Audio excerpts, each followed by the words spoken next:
Nobody in my family came to my wedding. They chose my sister's engagement party instead.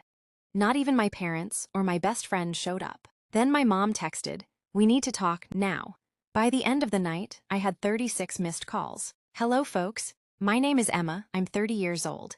And when I looked around the ceremony venue on my wedding day, there were 4 empty chairs in the front row that hurt more than I can ever describe. One was reserved for my mother, one for my father, one for my younger sister, and one for the woman I'd called my best friend for nearly 15 years. None of them came. Instead, they all went to my sister's engagement party. If you'd asked me a year earlier whether I thought my family would ever do something like that, I probably would have defended them. I'd have said there had to be a misunderstanding, that my parents weren't perfect, but they loved both daughters equally. I believed that lie for most of my life, not because it was true, because accepting the truth hurt too much. My younger sister, Sophia, had always been the center of everything. She wasn't cruel, at least not in obvious ways. She simply grew up expecting every celebration to become hers somehow. If I won an academic award, Mom would somehow mention that Sophia had been so supportive. If I got promoted at work, Dad would immediately ask whether Sophia had considered applying for a better job too. Nothing ever stayed about me for very long. Eventually, I stopped expecting it to. I became a physical therapist after college, working in a rehabilitation hospital just outside Chicago. I loved helping people regain things they'd thought they'd lost forever. Watching someone take their first steps after a serious injury reminded me every day why I'd chosen that profession. The work was exhausting, but meaningful. Sophia had a completely different personality. She loved attention. She became an event planner and was genuinely good at it. People liked her. She knew exactly what to say, exactly how to make someone feel important. The problem was, she also knew how to make every room revolve around her. My parents adored that about her. "She's got such a bright personality," Mom would always say. When I preferred quiet evenings over crowded parties, Dad joked that I needed to learn from my sister. For years, I smiled through comments like that. Then I met Daniel. He was a high school history teacher with the calmest voice I'd ever heard. We met after I accidentally bumped into him at a neighborhood farmer's market and knocked an entire basket of peaches onto the ground. I apologized at least 10 times. He laughed. I think the peaches survived. I laughed too. That one conversation turned into coffee. Coffee became dinner. Dinner somehow became forever. Daniel noticed things about me that I'd stopped noticing myself. One evening, after we'd been dating for nearly a year, he asked, "Why do you always apologize before sharing your opinion?" I stared at him. "I don't." "You do. You apologize before almost every sentence if it might disagree with someone." I'd never realized it. He gently reached across the table. "You don't have to earn permission to exist." Nobody had ever said those words to me before. When he proposed 2 years later, we agreed on one thing immediately. We wanted a small wedding, nothing extravagant, just close family, close friends, good food, and people who genuinely wanted to celebrate with us. When we announced our wedding date, my parents seemed excited. Mom cried. Dad hugged Daniel. Sophia immediately offered to help organize decorations. For a little while, everything actually felt normal. Then, about 6 weeks before the wedding, Sophia called. "I've got exciting news." "What happened?" "Jason proposed." I smiled. "That's wonderful." "It is." Then she hesitated. "We're thinking about having an engagement party." "That sounds fun." Another pause. We found the perfect venue. I didn't think much of it until she mentioned the date. It was the exact same Saturday as my wedding. I laughed. "Oh, that's funny. Our wedding is that day." "I know." Silence. "So, surely you're picking another weekend." She sighed dramatically. "It's the only date the venue had available. There are other venues. This one is perfect." I couldn't believe the conversation we were having. "Sophia, my wedding invitations went out months ago." "I know, but engagement parties are easier to move than weddings." Another silence. Finally she said, "People can choose." Choose? The word settled in my stomach like a stone. When I told Daniel, he frowned. "She's not actually going through with this." "I don't know." A week later, she did. Elegant invitations arrived in everyone's mailboxes. Same date, almost the same time, different side of the city. Mom insisted it wasn't intentional. "Sophia's just excited." Dad laughed. "I'm sure everyone will work something out." I wanted to believe them. I really did. Then the phone calls started. My aunt called first. "I'm so sorry. We already promised Sophia." Then an uncle. "We'll come visit after your honeymoon." Then 2 cousins, one family friend, another. One by one, People started canceling. Every conversation ended with the same awkward apology. We didn't know what to do. Daniel quietly squeezed my hand every time another message arrived. "It's okay," I'd say. "We'll still have a beautiful day." I repeated those words so often that I almost believed them. Almost 3 days before the wedding, I called my mother. "I just need to ask, are you and Dad still coming?" She was quiet, long enough that I already knew the answer. "Honey, Sophia is really upset." My heart sank. "So?" "She says she'll never forgive us if we miss her engagement party." I closed my eyes. "And what about my wedding?" "You'll understand." Those 3 words, the same words I'd heard my entire life. "You'll understand." I swallowed hard. "What about Dad?" "We're going together." I couldn't speak, not because I was angry, because I was suddenly exhausted. "What about Sophia?" Mom sighed. "She's under so much stress." I almost laughed. "My wedding is in 3 days. I'm stressed too." "I know, sweetheart, but you're stronger." There it was, the sentence that had followed me since childhood. "You're stronger." Translation: you can survive another disappointment. I ended the call politely, then sat in complete silence. Daniel knelt beside my chair. "What happened?" I looked at him. "They're not coming." He wrapped his arms around me. For the first time in years, I let myself cry. Our wedding day arrived anyway. The venue looked beautiful. The flowers were exactly as we'd imagined. Soft music drifted through the garden. Guests slowly took their seats. I stood hidden behind a doorway, waiting for the ceremony to begin. Then I looked toward the front row. 4 chairs, reserved, completely empty. My mother's seat, my father's seat, Sophia's seat, and beside them, the seat reserved for my maid of honor, my best friend Lauren. She hadn't come either.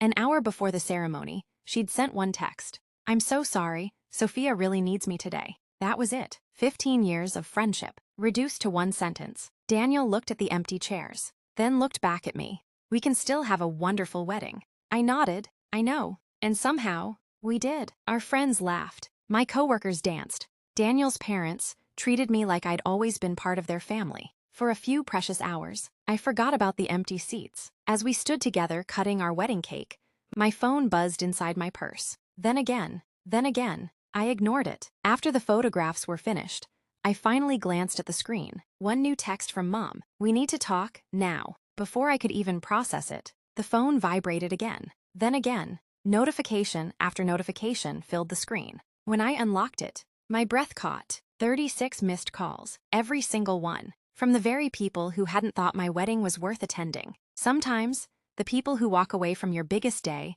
don't realize they're also walking out of your life. As I stared at 36 missed calls, I wasn't wondering why they were calling. I was wondering what could possibly have happened that suddenly made my wedding matter after all. I stared at my phone. 36 missed calls. One text: "We need to talk, now." For a moment, I wondered if someone had been hurt. Despite everything, that was still my first thought. I excused myself from the reception and stepped onto the terrace overlooking the gardens. The evening air was cool. I called my mother. She answered before the first ring had finished. "Emma, where have you been?" I looked back through the windows at our guests laughing inside. "At my wedding." She ignored the answer. "You need to come here." "What happened?" "It's Sophia." My stomach tightened. "Is she okay?" Mom sighed dramatically. "The engagement party is over." "I thought it started 3 hours ago." "It did." "So?" There was a long silence. Finally, she admitted. "Almost everyone left." I frowned. "What do you mean?" "The venue had music problems. The caterer served dinner almost an hour late. Then the photographer accidentally deleted several engagement photos." I listened quietly. Mom continued. "People started leaving early. And," she hesitated, "most of them said they were going to your wedding reception instead." I blinked. "What?" "They realized yours was only 20 minutes away." Apparently, several relatives had posted photos from our ceremony online. Friends who had attended Sophia's party saw them. Someone commented that our reception was still going strong. Within an hour, people who had originally chosen the engagement party began arriving at our venue instead. Not because anyone invited them, because they wanted to congratulate us after realizing they could still make part of the evening.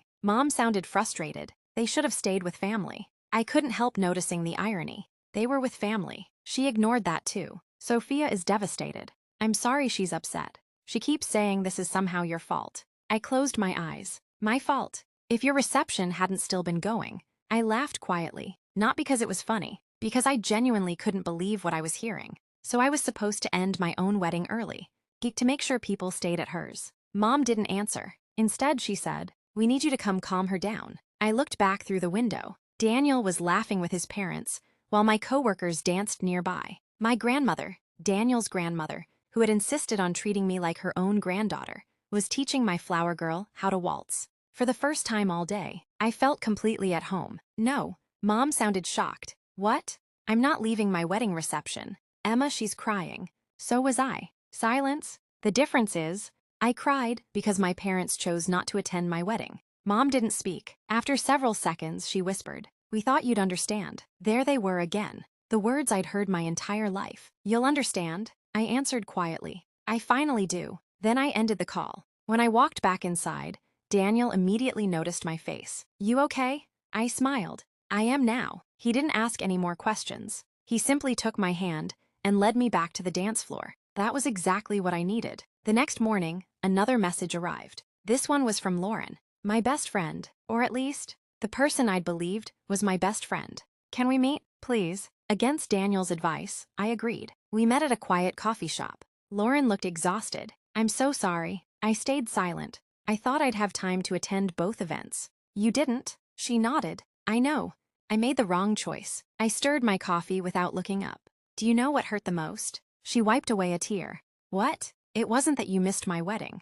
It was that you never even called. You sent one text, and 15 years of friendship ended with 11 words." She started crying. I was embarrassed. I didn't know what to say. "You could have said the truth." Another silence settled between us. Finally, she whispered, "I don't expect you to forgive me."